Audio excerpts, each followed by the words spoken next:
اور آج اگر مسلمان ناخوش ہے، اس کا مطلب ہے یہ دین پر نہیں چل رہا، یہ دین پر نہیں چل رہا۔ میری اپنی زندگی ایسی ہی تھی، سب کچھ تھا، دنیا کی لائن کی ہر چیز تھی، سکون نہیں تھا۔ میں مولوی طارق جمیل صاحب کے پاس پہنچا، سب سے پہلے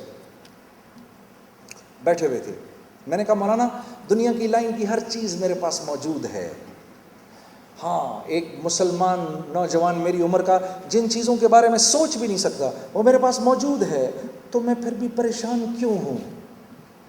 کہنے لگے اس لیے کہ چوٹ تجھے سیدھے گھٹنے پر لگی ہے، مرہم تو الٹے گھٹنے پر لگا رہا ہے۔ میں نے کہا جی کیا مطلب اس بات کا؟ کہنے لگے بات یہ ہے، اللہ نے انسان کو دو چیزوں سے بنایا ہے، ایک جسم سے بنایا ہے اور ایک روح سے بنایا ہے۔ جسم کو مٹی سے بنایا ہے تو اس کی ہر ضرورت کو مٹی میں رکھا ہے، روح کو اللہ نے آسمانوں سے بھیجا ہے تو اس کی غذا بھی آسمانوں پر ہے، زمین میں نہیں ہے۔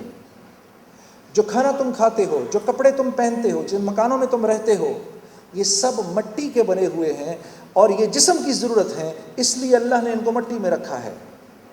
روح آسمانوں سے آئی ہے، اس کی غذا بھی آسمانوں پر ہے، اور سکون چین اطمینان کا تعلق جسم سے نہیں روح سے ہے۔